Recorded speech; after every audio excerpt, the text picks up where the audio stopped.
Ya, jadi saya diminta oleh Pak Iqmal, Ustadz Iqmal, Pak Dokter untuk memberikan materi setiap malam Sabtu. Waduh, jadi karena ini setiap malam Sabtu akan berlanjut dalam satu semester, eh, ya kita akan membahas tema besar, ya. Tema besarnya itu tafsir multikultural, ya. Tetapi tafsir multikultural itu kan eh, tidak hanya berhenti pada pengertian konsep-konsep, tetapi juga implementasi implementasinya yang lebih praktikal, ya. Oke, baiklah. Nanti anggaplah malam hari ini kontrak kontrak pengajian kita eh, yang akan diselenggarakan secara ya online kadang-kadang, dan mungkin bila ada kesempatan secara offline bila memungkinkan. Baik, pertama-tama tentu kita panjatkan puja dan puji syukur kehadirat Allah Subhanahu wa taala bahwa pada malam hari ini yang sangat baik ini kita bisa berjumpa, saya bisa bersilaturahmi dengan Anda semua, mahasiswa, mahasiswi IAIN Manado. Tentu ini adalah kesempatan yang baik dan perlu kita syukuri. Salawat dan salam semoga senantiasa berlimpahkan kepada baginda Nabi besar Muhammad Sallallahu Alaihi Wasallam. Baik, pada malam hari ini saya akan menyampaikan sebuah materi, ya, satu topik tentang eh, saya beri judulkan humanisme dalam Islam. Jadi perlu dipahami dulu konsepnya secara memadai. Humanisme itu biasanya eh, lebih diasosiasikan kepada pemahaman eh, apa, filsafat kemanusiaan, kira-kira begitu ya. Pri kemanusiaan yang biasanya kalau berasal ya di Barat itu ya tidak terlalu dekat dengan agama, ya. Jadi memandang manusia segalanya, memandang segala pemahaman atau perbuatan perilaku kita harus berukuran moral, dan moral itu moral yang ukurannya kepentingan manusia. Nah, tentu kita tidak maksudnya tidak 100% mengacu pada pemahaman pemahaman humanisme, filsafat humanisme di Barat, ya, tapi lebih ke humanisme yang kita pahami di dalam Islam. Tentu humanisme di dalam kerangka tauhid, ya, Islam. Nah, eh, para mahasiswa sekalian, umat Islam ini sekarang di dunia ada sekitar lebih dari 1 miliar lebih, ya. Ya. Jadi sudah banyak, dan Anda mungkin bagaimanapun kita bertanya apa sih yang menyebabkan umat Islam begitu diterima oleh masyarakat dunia, ya, secara global, di Eropa, di Amerika, di Jepang, di Asia Timur, di mana-mana Islam itu menjadi agama terbesar kedua, ya, setelah Protestan. Islam agama terbesar kedua di dunia, dan tapi agama tercepat, ya, berkembang, agama tercepat berkembang. Jadi Islam itu agama saat ini agama terbesar di dunia. Nanti sekarang Anda Google tepatnya berapa sih sekarang, berapa miliar, ya, 1 miliar lebih umat Islam di seluruh dunia. Dan eh, apa eh, agama ketiga, agama terbesar kedua ya, supaya kelihatan wajah saya bagaimana.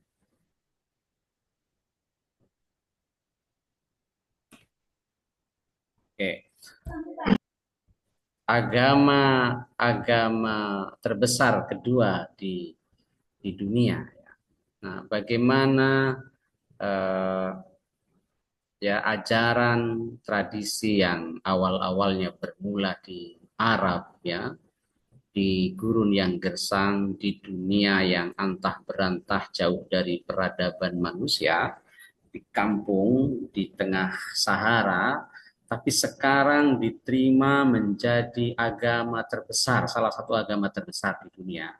Dan diprediksi di tahun 2050 itu mayoritas Eropa itu akan menjadi Muslim. Ya. Eropa akan menjadi benua Muslim itu tahun 2050 prediksi.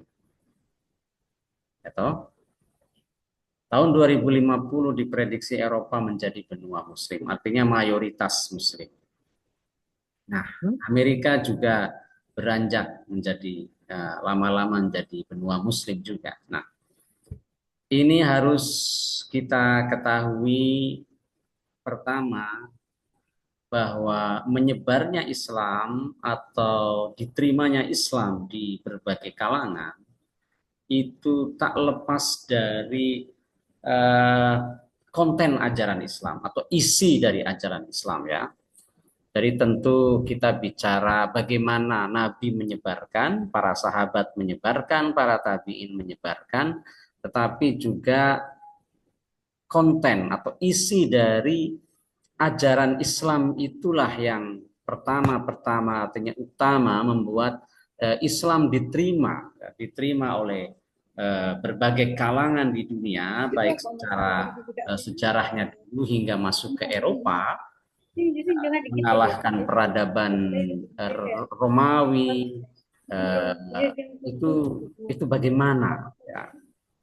Jadi saudara-saudara mahasiswa semua ini, jadi kita tahu bahwa yang paling mendalam, yang paling utama dalam ajaran Islam, kenapa begitu diterima di masyarakat secara sejarah dan masa lalu dan masa kini, itu adalah ya tentu selain ajaran tauhid ya yang paling penting menjadi kerangka utamanya, tetapi yang paling penting juga ajaran kemanusiaan yang dibawa Islam, atau kita dalam orang Indonesia mengenalnya mungkin pri-kemanusiaan ya. Humanisme kita pahami sebagai kesadaran atau perilaku yang diberi kemanusiaan. Nah, ini di Islam begitu kuat ya. Nabi ketika mula-mula mengajarkan, kenapa begitu diterima oleh masyarakat apa masa itu yang dalam pengaruh kekuasaan Romawi ya. Karena tentu ajaran Islam yang sangat, orang Manado bilang, memanusiakan manusia. Memanusiakan manusia. Karena mungkin Anda tahu kan pada masa era Nabi, ketika sebelum Nabi menyebarkan Islam, Anda tahu era jahiliyah. Era jahiliyah itu bukan jahiliyah berarti tidak bisa membaca, tidak ada teknologi, tidak ada kekayaan atau teknologi, enggak, bukan itu, tetapi tidak ada penghormatan terhadap martabat manusia. Tidak ada penghormatan martabat manusia. Anda dengarkan kalau Anda melihat film-film jadul ya tentang perbudakan, isinya perbudakan ya. Ya, zaman itulah ya, zaman Romawi lah, ketika Islam mulai bangun menyebar, itu Romawi dalam tradisi perbudakan yang sangat kuat. Jadi tidak hanya di Romawi, saya kira zaman itu di peradaban dimanapun, nggak di Cina, nggak di eh, Romawi, dan di Persia, dimanapun memang semuanya sedang mengalami peradaban jahiliyah yang tidak memanusiakan manusia. Ya, contohnya tadi praktek perbudakan. Karena pada zaman itu ya berlaku yang disebut sebagai hukum rimba kan, siapa yang kuat menguasai yang lemah, yang miskin, yang kaya menguasai yang miskin, yang ya kalau dalam setiap perang ya sudah kalah dibakar, kalah diperkosa, diambil istrinya, diambil anaknya, eh, tentara bebas saja membunuh, tidak ada etika sama sekali. Ya, hukum rimba itu tidak ada etika, tidak ada etika ketika orang sudah menyerah perang itu diampuni itu tidak ada, ya dibunuh, pokoknya dibunuh. Ya. Kalau perang sudah merasa kalah, minta ampun itu tidak diampuni, dibunuh. Nah, tapi muncullah ajaran Nabi, ya, ajaran Islam itu dari wahyu kemudian disampaikan oleh Nabi Muhammad SAW. Apa yang disebarkan itu kan adalah rahmatan lil alamin, ya, bahwa rahmah Islam yang diajarkan oleh Rasulullah itu mengajarkan eh, ya apa yang kita baca sehari semalam itu berapa kali Bismillahirrahmanirrahim. Bahkan Bismillahirrahmanirrahim kan kita sehari diminta untuk membacanya setiap kali melakukan apapun. Bismillahirrahmanirrahim. Ar-Rahmanir-Rahim. Apa? Yang dengan nama Allah yang Maha Pengasih, Maha Pengasih. Ya. Kita meniru bagaimana Allah mengasihi semua makhluknya. Itulah yang Maha Pengasih. Maka yang dibawa oleh Rasulullah adalah itu, ajaran itu bagaimana mengasihi, memandang semua manusia itu punya martabat. Maka mungkin Anda sudah sering mendengar bahwa zaman jahiliyah itu perempuan tidak diterima, ya, tidak dianggap manusia. Kalau lahir perempuan mereka merasa malu, bahkan dikubur hidup-hidup. Ya memang ada tradisi begitu, ya. Mereka merasa malu, kemudian dikubur hidup-hidup. Kemudian kalau ya perempuan begitu tidak ada artinya eh, tidak ada harganya, ya, apa yang dimau semua laki-laki, ya, kira-kira begitu. Nah, itulah yang dibawa oleh Rasulullah. Ya, ajaran yang dibawa oleh Rasulullah itu memberikan kebebasan, liberation kepada manusia, umat manusia yang saat itu berada dalam penindasan. Makanya kemudian banyak ahli yang mengatakan kenapa Islam mudah diterima oleh masyarakat peradaban sekitar bangsa-bangsa sekitar Arab yang saat itu dipengaruhi oleh kekuasaan Romawi dan Persia, karena pada waktu itu kekuasaan Romawi dan Persia sangat, ya, tentu Arab juga, ya, itu dipengaruhi oleh peradaban perbudakan, peradaban hukum rimba, yang kalau hukum rimba sudah Anda miskin ya sudah, nggak bisa sekolah, nggak bisa makan, siap jadi budak, ya. Jadi budak, kalau jadi budak kan terserah majikannya. Jadi hukum budak itu ya terserah majikan mau diapakan, mau disuruh kerja apapun, dengan cara apapun, dengan kekasaran apapun, nah, ya, dengan dipukul, dirantai, disiram, itu harus diterima ke budak zaman dulu. Nah, tapi kan muncul Islam. Nah, muncul Islam itu, maka Islam itu ketika muncul sangat-sangat against atau melawan perbudakan. Walaupun di dalam Al-Quran masih banyak ya ayat-ayat yang menggambarkan, jadi menggambarkan perbudakan. Memang dalam Al-Quran itu sedang banyak ayat yang menggambarkan perbudakan, tetapi tidak dalam arti mendorong perbudakan.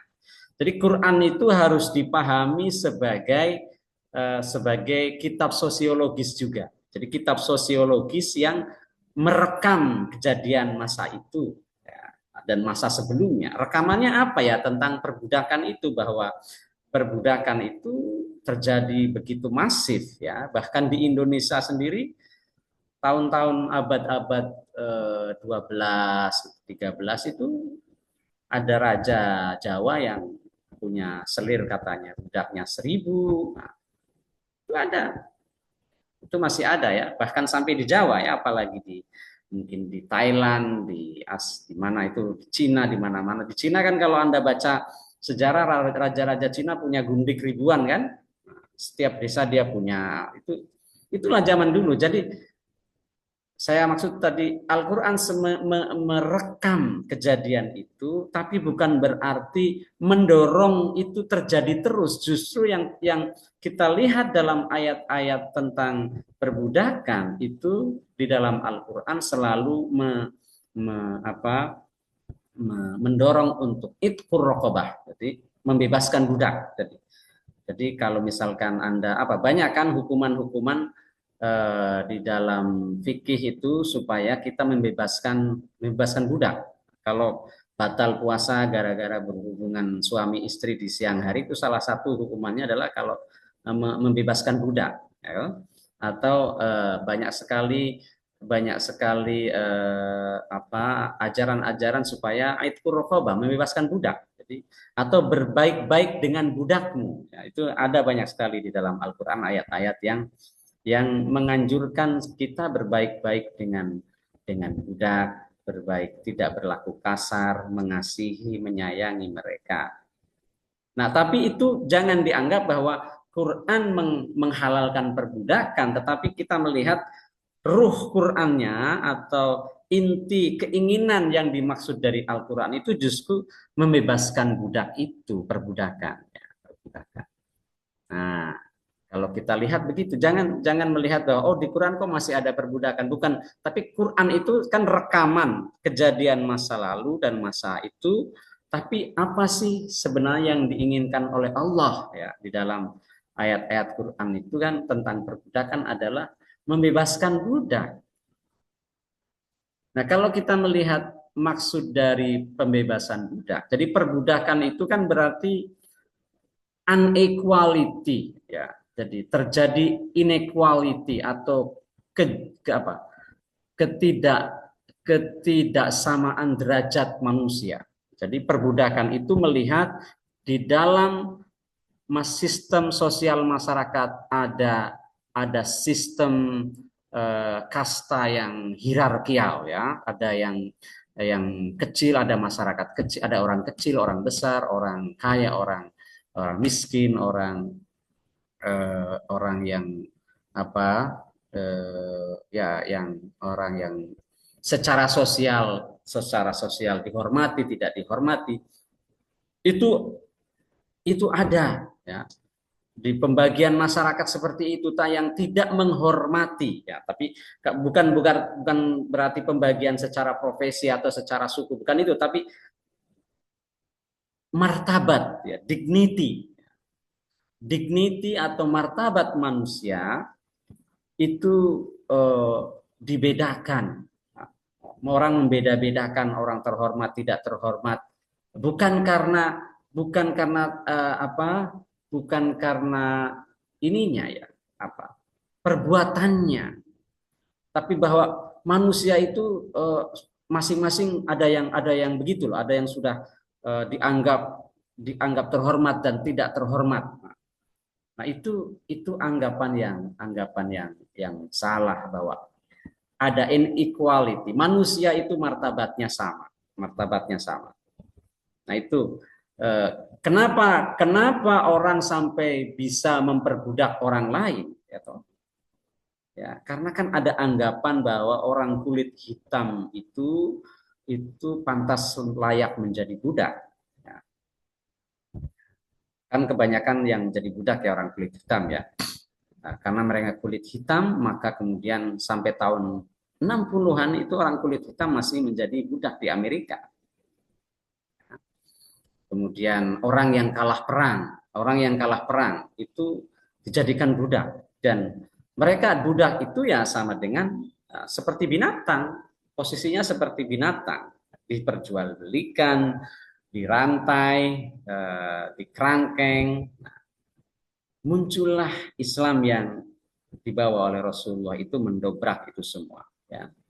Yang mendobrak itu semua yang tentu ini di apa sangat diterima oleh banyak masyarakat ketika itu yang sangat menderita di banyak bangsa-bangsa tadi yang terpengaruh oleh peradaban Romawi, ya. Maka kemudian itulah yang terjadi kenapa banyak orang menerima, ya. Termasuk kenapa Islam sekarang sangat berkembang di Amerika misalnya, ya. Dan berkembang di Amerika itu kebanyakan di kalangan African American, ya, atau orang kulit hitam. Karena mereka kebanyakan mendapatkan diskriminasi dari masyarakat kulit putih, ya. Dan kenapa mereka kemudian merasa, oh, ini Islam, inilah ajaran agama yang sangat jelas, eh, sangat menghormati martabat manusia, menghormati perbedaan siapapun, tidak manusia tidak karena dari kalangan Quraisy, dari kalangan Ansor, Muhajirin, semua di depan Rasulullah sama, ya. Di depan Rasulullah sama. Bahkan Rasulullah pernah mengatakan, kalau Fatimah itu mencuri anaknya, maka saya sendiri yang akan memotong tangannya. Kan ada hadis begitu kan? Nah, itu dulu enggak ada. Dulu enggak ada yang namanya keturunan raja lahir itu akan menjadi raja, keturunan keturunan bangsawan akan menjadi bangsawan, keturunan tukang tukang sembelih hewan akan seterusnya menjadi begitu. Ya, keturunan itu pekerja kasar seterusnya akan menjadi pekerja kasar, keturunan budak seterusnya akan menjadi budak. Tapi ketika Rasulullah mengabarkan Islam, itu tidak, bahwa kemuliaan seseorang itu tidak ditentukan oleh keturunan, tidak ditentukan oleh kekayaan, tidak ditentukan oleh kedudukan, tetapi ditentukan oleh apa? Oleh takwa, kata Rasulullah kan apa? Ayatnya, ya ayuhan nas, inna ja'alnakum min dzakarin wa unsa, inna khalaqnakum min dzakarin wa unsa wa ja'alnakum syu'uban wa qabaila lita'arafu. Jadi inna akramakum indallahi atqakum. Yang paling bertakwalah yang paling mulia. Jadi kemuliaan ketika Nabi datang itu mengajarkan itu yang diajarkan. Kemuliaan itu bukan disebabkan oleh harta, disebabkan oleh keturunan, qabaila, karena pada masa itu yang paling menonjol itu soal ini kabilah, ya, bersuku. Jadi keturunan bukan karena keturunan, tetapi lebih takwa karena berbuat. Apa itu takwa? Beriman kepada Allah. Kemudian yang paling banyak kemudian diajarkan Rasulullah adalah bagaimana bermuamalah, berinteraksi, dalam kehidupan sehari dengan sesama manusia, ya. Jadi di dalam Al-Quran itu, kalau kita lihat ayat-ayat yang paling banyak itu di Quran itu bukan soal tata cara ibadah, ya, bukan soal pengenalan tauhid, ya, tentu ada, tetapi yang paling banyak itu justru bagaimana kita bermuamalah, ya, bergaul, berinteraksi dengan sesama manusia. Dalam kerangka apa itu?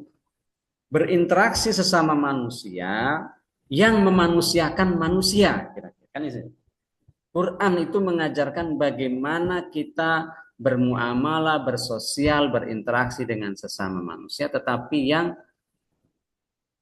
memanusiakan manusia, bukan menonjolkan status sosial, menonjolkan kekayaan, menonjolkan keturunan, bukan itu.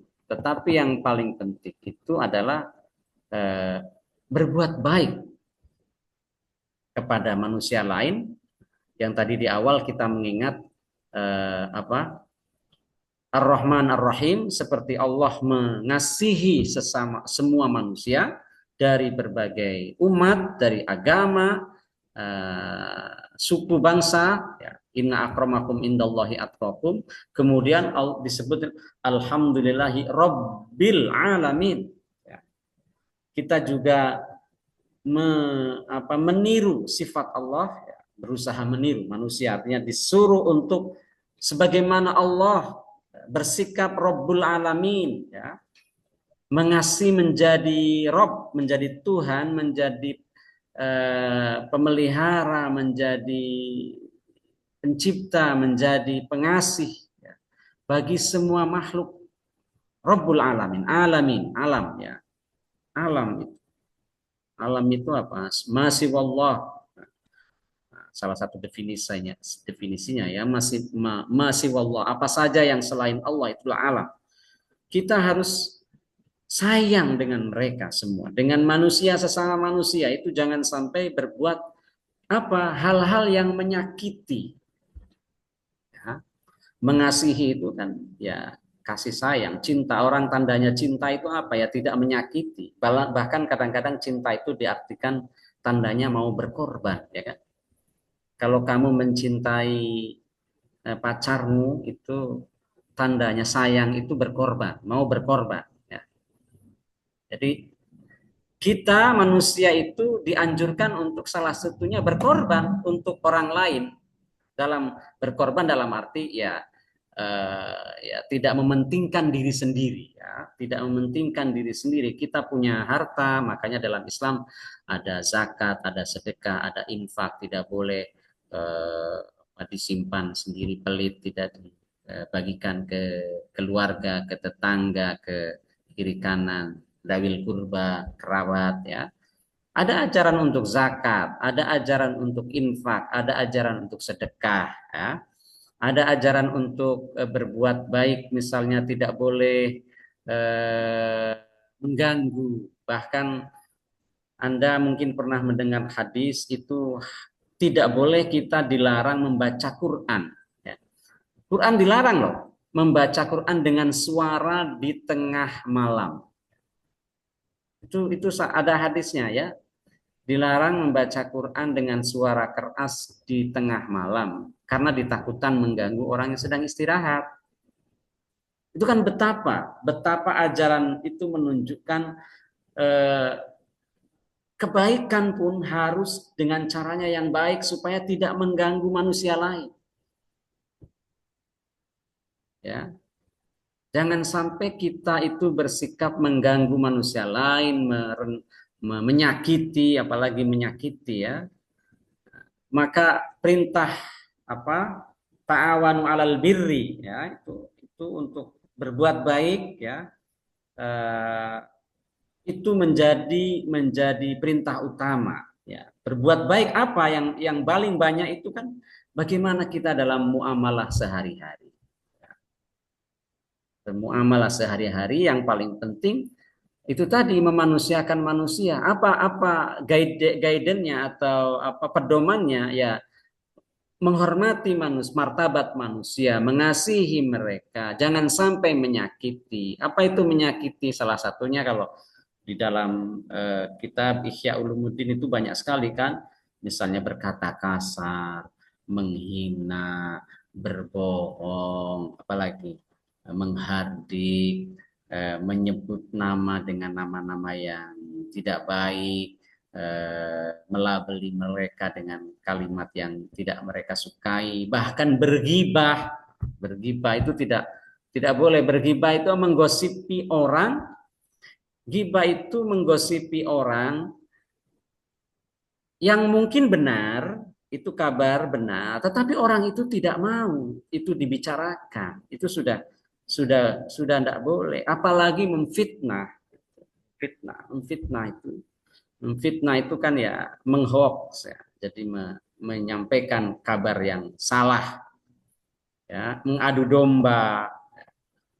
Itu semua adalah perbuatan-perbuatan yang menyakitkan sesama manusia. Ya. Jangan sampai itu ada di antara kita. Nah, makanya kenapa ini kemudian diterima ya? Itu tadi kita baru hari ini baru bicara konten. Konten Islam itu begitu. Belum bicara bagaimana menyampaikannya, sehingga diterima oleh banyak umat ya pada saat itu dan saat ini. Di kontennya, konten Islam yang paling utama di dalam Al-Quran, di dalam hadis, di dalam sirah nabawiyah itu adalah apa? Kemanusiaan, berperi kemanusiaan. Islam itu mengajarkan humanisme atau ajaran kemanusiaan yang menghargai martabat manusia. Maka jangan sampai ada sikap-sikap yang tidak menghargai martabat manusia. Apa sikap-sikap yang tidak menghargai martabat? Ya, melanggar hak asasi manusia, melarang orang bicara. Nah, tapi ya tentu ada batasan-batasannya. Ya. Kemudian melanggar privasinya, ya berbohong tadi ya, kemudian menyakiti, menyiksa. Itu intinya bahwa kita merasa lebih besar dari manusia lain itu sudah bagian dari kesombongan. Jadi dosa yang paling besar kata uh, hadis ya itu kan dosa terbesar itu apa? Sombong. Karena kalau orang sombong itu dia merasa berhak untuk menghina orang lain kan? Orang sombong itu berarti saya secara melihat diri saya sendiri itu lebih besar dari orang lain. Karena dia menganggap dia lebih besar, lebih terhormat, lebih bermartabat, kemudian dia merasa berhak untuk menghina orang lain, merendahkan orang lain, menyakiti orang lain. Itulah kemudian rahasia mungkin ya. Kenapa sombong itu dianggap sebagai dosa besar? Karena orang kalau sudah sombong itu kemudian kemana-mana. Dia merasa tadi berhak untuk menghina, berhak untuk menyakiti, berhak untuk membenci, berhak untuk merendahkan, berhak untuk memusuhi, merendahkan, menghina dan seterusnya. Kalau orang sudah punya sikap sombong tadi, makanya kemudian sombong itu salah satu dosa besar, minal kabair ya.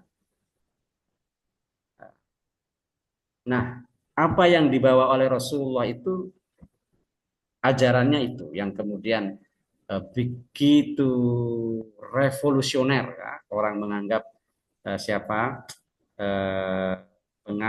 pengarang buku 100 tokoh paling berpengaruh di dunia itu Rasulullah itu membawa ajaran yang sangat revolusioner ya. Pada zamannya yang ya tidak terbayangkan kemudian orang melarang perbudakan.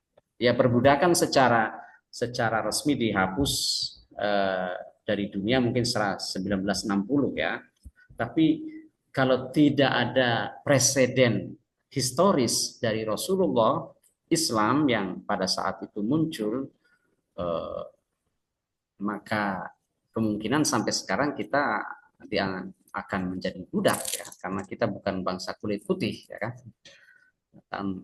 Zaman kolonial itu tahun 40-an kan, 1940-an masih berlaku ya, namanya orang Indonesia, orang non white ya, itu kulit putih non kulit putih masih boleh dijadikan budak kira-kira begitu.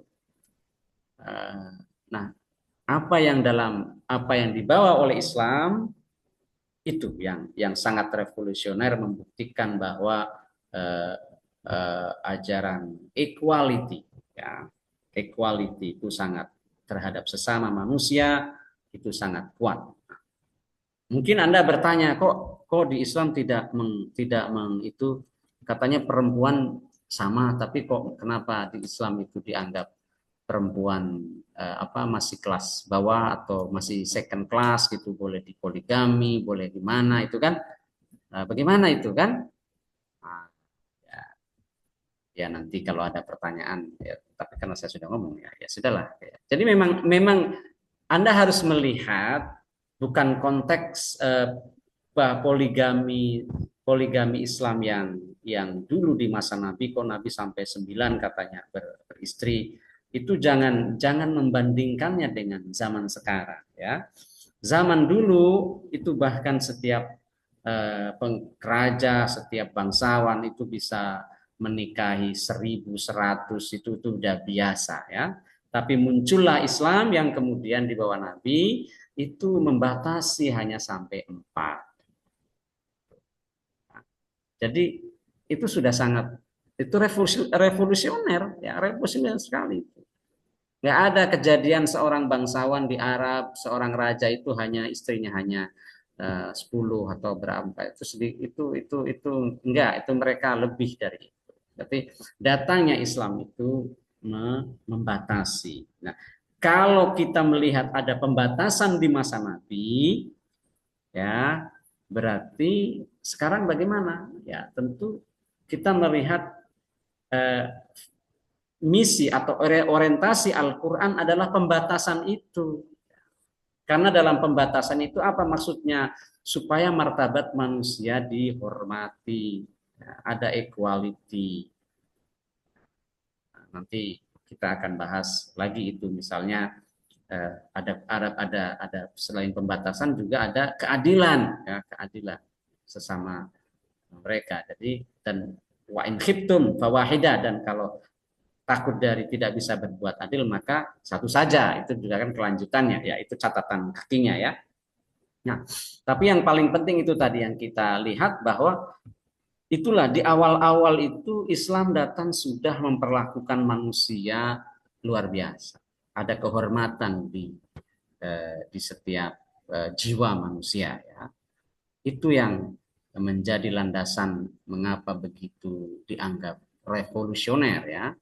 Maka bahkan ketika khutbah wada atau haji terakhir Rasulullah ini memberi berkhutbah ya, antara sangat kuat sekali khutbahnya itu. Anda silahkan Google sendiri eh, apa bahwa saya haramkan darah kalian tumpah ya. Jadi maksudnya sesama manusia itu tidak boleh saling menumpahkan darah ya.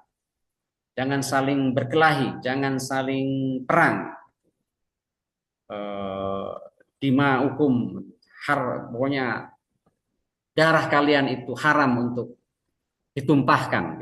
Manusia itu sangat terhormat, tidak boleh saling menumpahkan darah, saling berbunuh, saling berjahat, menyakiti.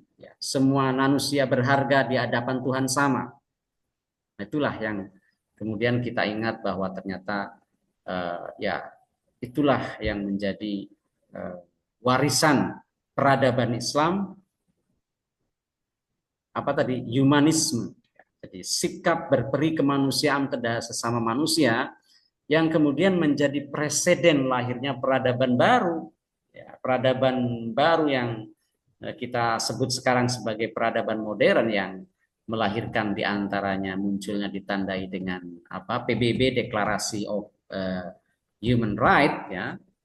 Disitulah kan Deklarasi of Human Right itu antara lain menghormati jiwa semua manusia.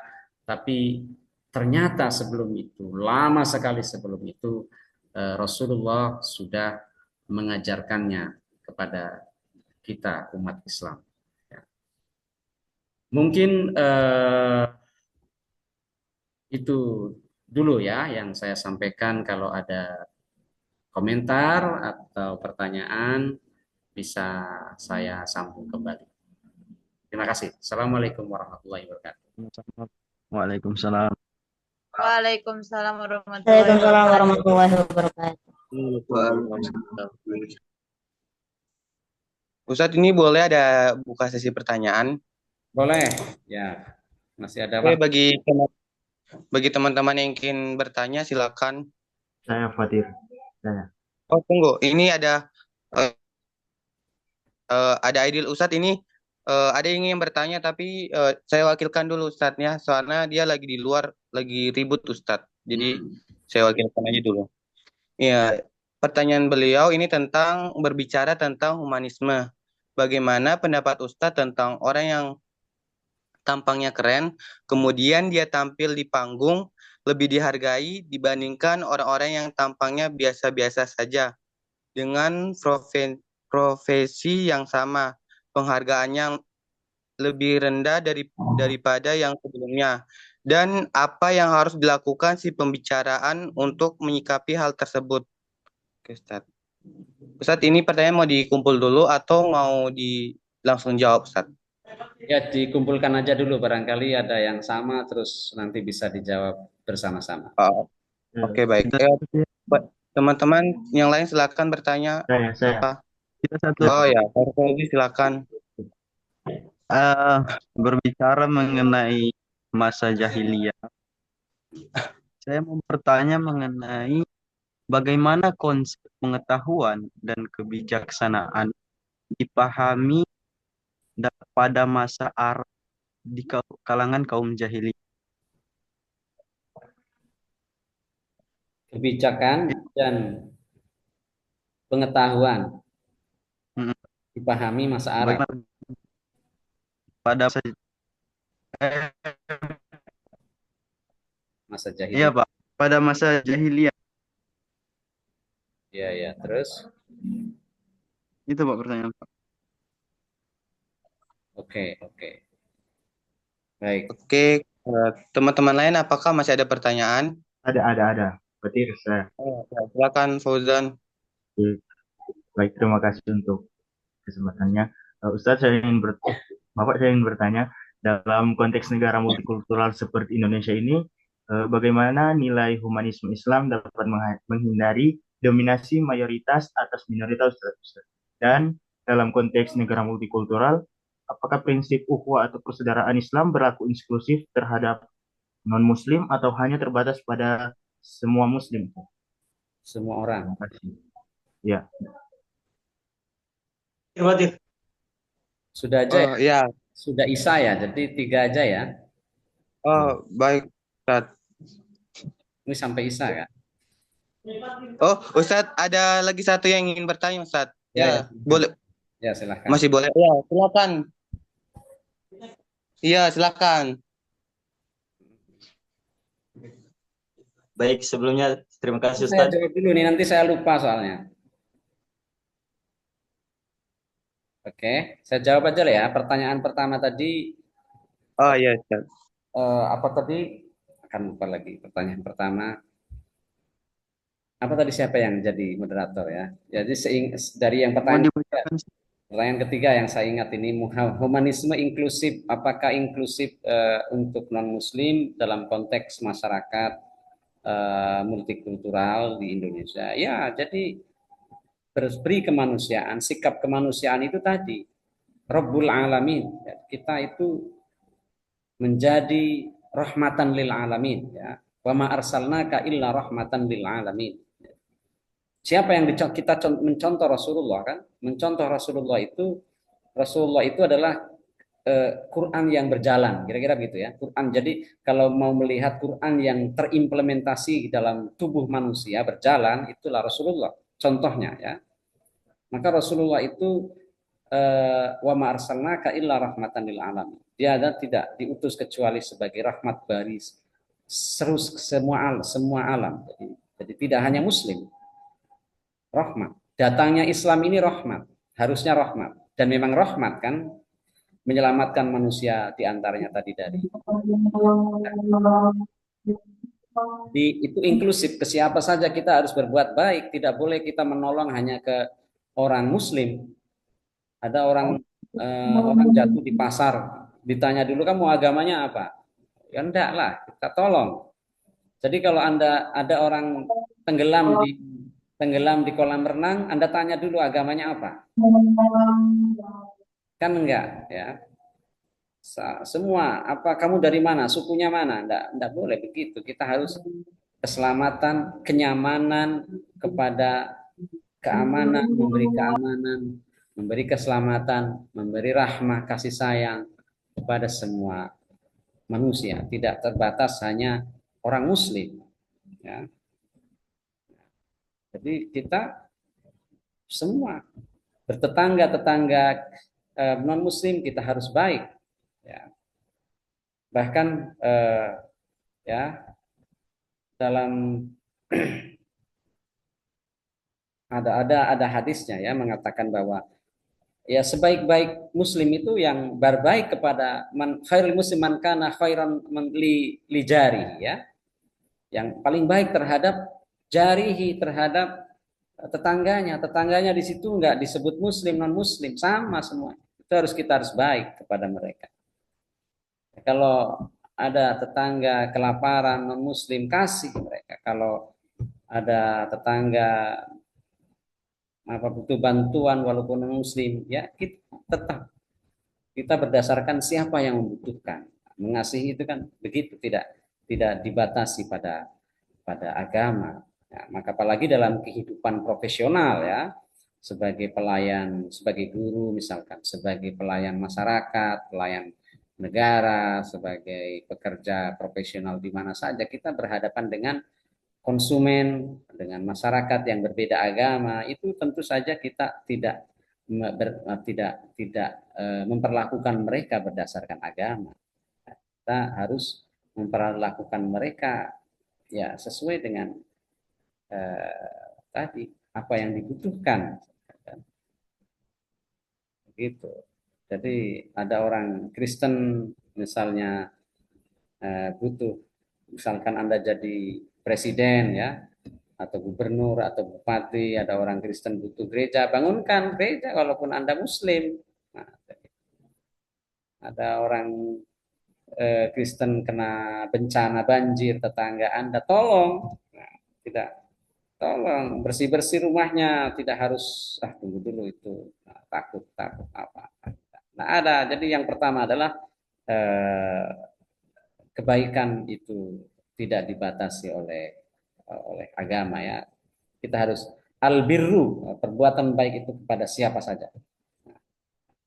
Malah berbahaya kalau kita berbuat baik secara eksklusif hanya kepada kelompok kita sendiri. Kita harus berbuat baik kepada tadi sesama manusia. Jadi su'uban wa qabail itu lita'arafu. Jadi semuanya itu dikenal berbaik kepada semua qabail, kepada su'ub, kepada semua bangsa, semua suku itu harus berbuat baik. Ini pertanyaan yang ketiga. Pertanyaan yang kedua, bagaimana kebijaksanaan dan pengetahuan dipahami pada masa-masa jahiliyah ya. Ya satu yang tentu saya bilang di awal memang belum bukan berarti mereka tidak punya pengetahuan ya, punya teknologi, tentu punya, tetapi bahwa masyarakat pada masa jahiliyah itu masyarakat yang bukan rasional, satu ya. Jadi mereka tidak melihat rationality. Jadi Islam juga salah satu pesan Islam yang nanti lain waktu saya akan sampaikan itu adalah sikap rasionalitas. Kenapa Islam sangat diterima? Itu karena Islam sangat rasional. Salah satunya ya. Rasional itu kan kemudian sangat dekat dengan ilmu pengetahuan, pemahaman bagaimana cara memahami itu hubungan manusia itu harus rasional. Kemudian ya keadilan itu salah satunya kan memuncul berdasarkan rationality juga kan.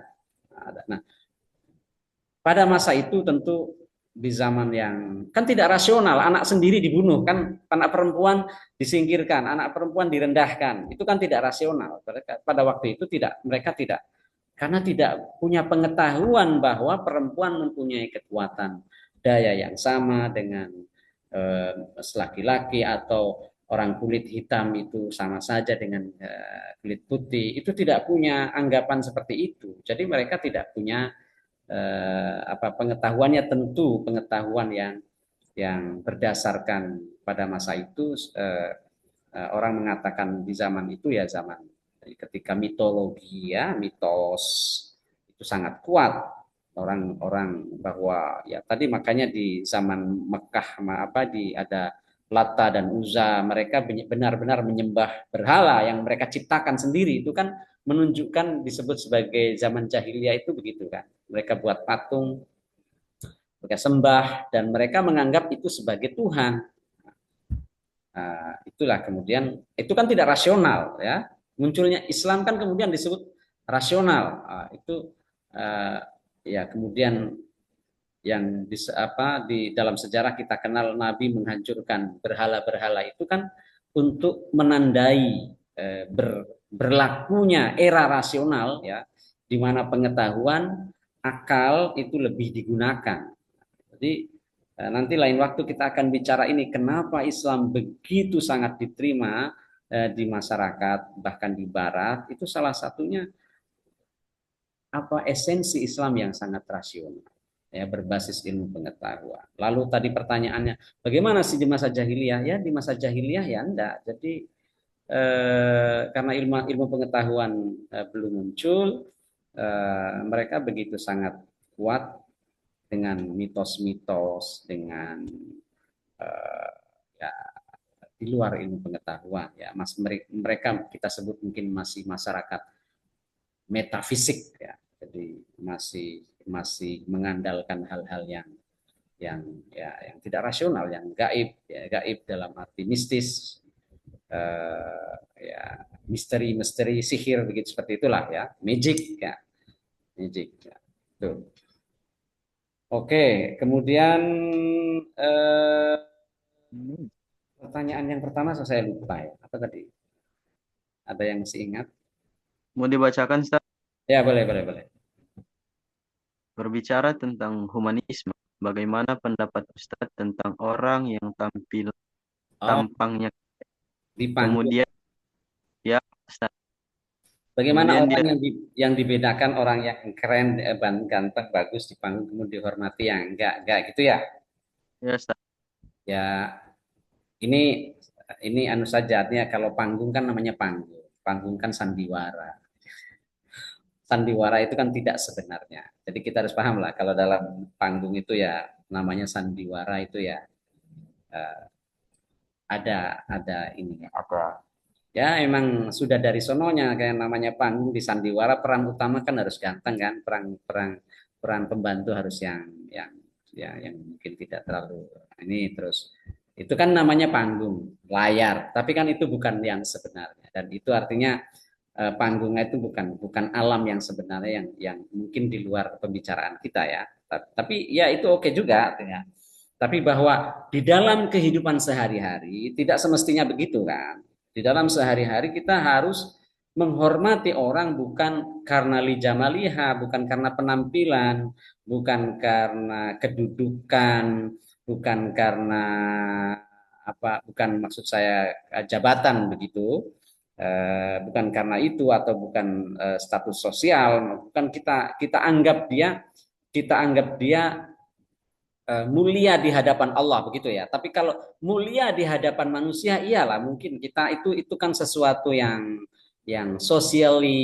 secara sosial itu berlaku. Artinya kita menghormati orang yang punya jabatan tetangga itu ya jabatan. Ya kita hormat tapi dalam arti apa? Hormat ya kita tidak ya sesama manusia, hormat sesama manusia, tapi kita tidak menganggap dia karena kedudukannya itu lebih hormat dari Anda yang mungkin lebih baik di hadapan Allah kira-kira begitu ya bukan itu tapi bahwa kita tentu menghormati orang yang lebih tua menghormati orang yang kaya menghormati orang yang punya kedudukan yang secara sosial iya itu manusiawi tapi jangan sampai kita menganggap bahwa itu adalah kehormatan absolut dia di hadapan Allah kita bukan begitu tapi yang kemudian kalau kita menganggap dia itu kehormatannya tidak sama dengan kita di hadapan Allah kita akan ada kemungkinan bahwa kemudian manusia akan berbuat semena-mena ya kan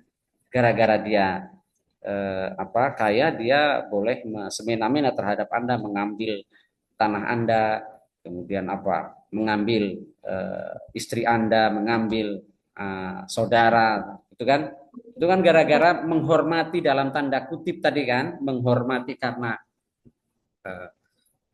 tadi ya, karena soal-soal sosial, tetapi ini maksudnya adalah kehormatan derajat ya di hadapan Allah, itu mereka yang paling bertakwa, yang paling berbuat baik ya, ya. Tentu kita menghormati orang dalam ada aturan akhlak ya, kita harus menyesuaikan dengan lingkungan ya, di mana adat istiadat, aturan norma adat yang ada di masyarakat juga ada. Makanya kita ingat ada hadis liusallimus shaghiru 'alal kabir wal maru 'alal qa'id wal qalil 'alal katsir. Seorang yang bagaimana siapa yang menyapa duluan, yang menyapa atau memberi salam.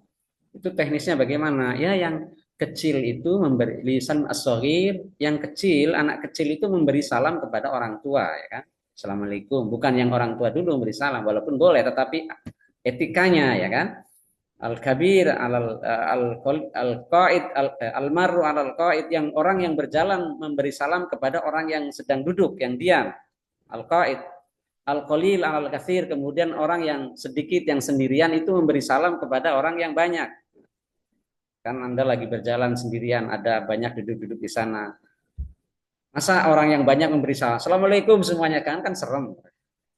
Anda yang sendirian yang memberi salam, Assalamualaikum, atau selamat pagi, kan gitu.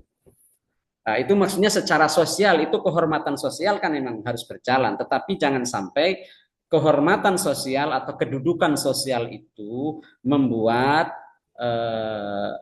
Anda mendefinisikan bahwa itu adalah kehormatan yang sama di hadapan Allah, yang tidak sama, kesempatannya tidak sama, bahwa orang yang gagah secara tubuh, orang yang kaya secara harta, dan orang yang tinggi secara kedudukan sosial itu mempunyai derajat yang lebih tinggi dari orang miskin, orang yang mungkin secara perawakan biasa-biasa saja dan seterusnya. Itu bukan begitu ya. Jadi kalau di panggung tentu itu hukum sosial juga berlaku. Apa yang terjadi di panggung ya itu kan namanya aturan yang sosial yang ada, yang berjalan di panggung kan begitu, yang keren dalam tanda kutip keren apanya dulu kan. Nah, ya mungkin dianggap saling berperan atau lebih dihormati. Itu hukum sosial, tetapi bahwa mereka itu sama derajatnya di hadapan Allah, supaya apa? Mereka yang dianggap secara sosial lebih baik, secara itu tidak merasa sombong bahwa kemudian mereka memperlakukan orang-orang yang kecil, orang-orang yang tadi yang tidak sehat, yang miskin itu lebih rendah, mereka merendahkan mereka. Jangan sampai begitu. Ya. Bahwa itu hanya kehormatan sementara yang mereka terima secara sosial. Kehormatan derajat yang hakiki di hadapan Allah itu bukan itu. Kira-kira begitu ya, bisa dipahami ya. Innallaha la yanzuru ila ajsamikum wala ila suwarikum walakinnallaha yanzuru ila qulubikum. Nah, ini Allah. Jadi Allah itu ini hadis ya. Allah itu tidak melihat ila yang duru ila ajsamikum, kepada tubuh Anda, bentuk tubuh Anda besar, kecil, ganteng, apa, bagaimana, putih, hitam, kurus, tinggi, itu Allah tidak melihat itu. Wala ila suwarikum, tidak juga melihat raut muka Anda yang glowing atau yang yang ya mungkin bentuk giginya, bentuk hidungnya, bentuk alisnya, bentuk matanya, itu Allah tidak melihat itu semua. Walakin Allah yang duru ila qulubikum, tetapi Allah itu melihat kepada hati Anda, hati kita. Apa yang ada dalam hati kita itulah yang dilihat oleh Allah. Nah, itulah yang dimaksud dengan kesamaan derajat. Maka ketika kita memahami Islam itu dalam framing atau dalam kerangka kesamaan derajat seperti itu ya. Baik, saya kira itu penjelasan dari saya. Silahkan. Baik, terima kasih Ustadz dan terima kasih juga kepada teman-teman yang sudah bertanya.